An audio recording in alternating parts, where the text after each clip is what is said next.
Pessoal, tudo bem? Esse vídeo é uma resolução da Web Aula 3 e vou seguir com uma breve introdução inicial aqui sobre IPv6, onde nos diz que o protocolo que vai estar fazendo a conexão, tanto nos próximos bilhões de dispositivos ou no mundo no âmbito geral, no nosso mundo digital, e porque o Brasil precisa estar acompanhando esse processo de transformação, é o IPv6.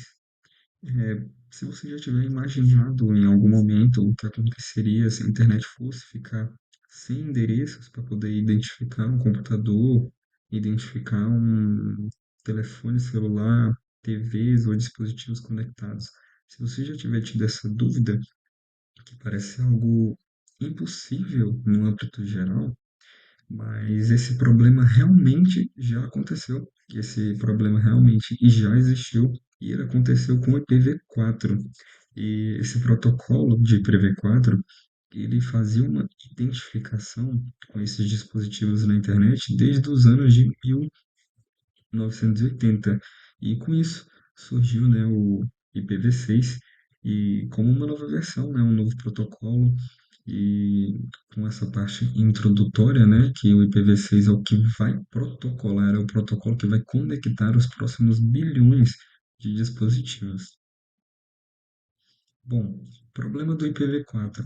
O IPv4 ele oferece apenas 4,3 bilhões de endereços e eles acabaram.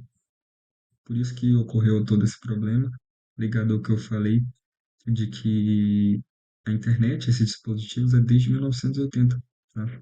E com a explosão de novas linhas de smartphones, novos dispositivos, novas conexões, teve esse esgotamento e era algo inevitável que poderia ocorrer, né? A internet cresceu muito pelos meados ali de 1983 e o esgotamento do IPv4 foi em fevereiro de 2011. E o que é o IPv6, né? O IPv6, Internet Protocol Version 6, é uma evolução de forma natural do IPv4, desenvolvido pelo ITF e padronizado em 1998. Ele teve sua utilização de forma direta em 2017 e ele tem esse projeto, né, para fazer todo esse suporte da internet do futuro. Ele ainda está em crescimento, está em desenvolvimento e tem sido gerado já com bastante tempo, né? Já faz alguns anos que está aí. IPv4 versus IPv6. Comparativo técnico. O IPv4 ele tem um tamanho de endereço de 32 bits. O IPv6 ele já tem um tamanho de 128 bits, que seria basicamente 340 decilhões, 341 decilhões. É algo muito maior, com uma complexidade de tamanho, porque o IPv4 em si é complexo em seu cabeçalho. O IPv6 ele é mais simplificado, porque ele é fixo, né? O IPv4 é variável. Então é uma diferença de 96 bits a mais no IPv6, né? Que resulta num espaço de endereçamento muito maior, muito superior do que o IPv4. As principais características aqui do IPv6 é o endereçamento ilimitado, uma segurança mais nativa, um desempenho otimizado e uma autoconfiguração. A adoção global do IPv6, né? O mundo tem migrado, né? Segundo o Google, com base no IPv6 Statistics, a adoção global ultrapassou 46,5% em maio de 2026, um pico histórico de quase 50%, né, em março de 2026. Então, esse endereçamento ele está crescendo, não está no âmbito total, né, mas ele tem crescido, tem avançado, tem sido utilizado, né? Porque em 2026, aproximadamente 50% dos acessos aos serviços do Google já são realizados através do IPv6. Adoção por país. O país que mais tem liderado esses números, né, é a Índia, A Índia lidera a adoção mundial com 72%, impulsionada por operadores como o Jio, que adotaram o IPv6 nativo desde o início, desde a sua base, desde seu lançamento. E o Brasil vem aí com praticamente 42%, né? Está acima da média ali, comparado com outros países, mas ainda está abaixo dos Estados Unidos e também está abaixo da Alemanha, bem como da Malásia também.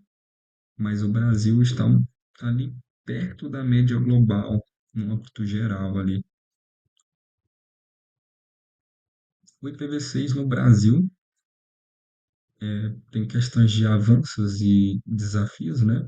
Ele está sendo avançado dentro do Brasil pela Vivo, TIM e Claro, que são operadores telefônicas, né? Que estão ligados a esse suporte telefônico e de internet, desenvolvimento no espalhamento de redes, no conteúdo e expansão do 5G e da internet das coisas, né? Os desafios seriam o legado um pouco atrasado ali pelo IPv4 e que ainda é muito dominante pelas empresas no cenário tanto global como do Brasil também. Um custo de migração de equipamentos, baixa consistência técnica ali, né? Mas as oportunidades estão ligadas ao crescimento do IoT, o 5G nativo em IPv6 e o crescimento das smart cities, né? Das cidades inteligentes. Por que migrar agora? Né? Ou com esgotamento do IPv4, o NAT de forma muito cara, e do outro lado a gente tem uma segurança nativa, né? Com benefício, com conformidade, algo mais que seja regulamentado e que tenha uma adoção muito melhor, que seria o IPv6, né? E bom, chegando aqui numa conclusão final, o futuro é o IPv6. Então, o IPv6 não é apenas uma atualização técnica que vai ocorrer, ele está ligado a uma fundação da internet no futuro, ao crescimento do futuro. Ele está se desenvolvendo, se integrando, está se tornando assim, crescendo até chegar no 100%, né? Atingimos quase esses 50%. E as fontes utilizadas foram o Google IPv6 Statistics e a PNNIC Labs e o nick.br. Muito obrigado.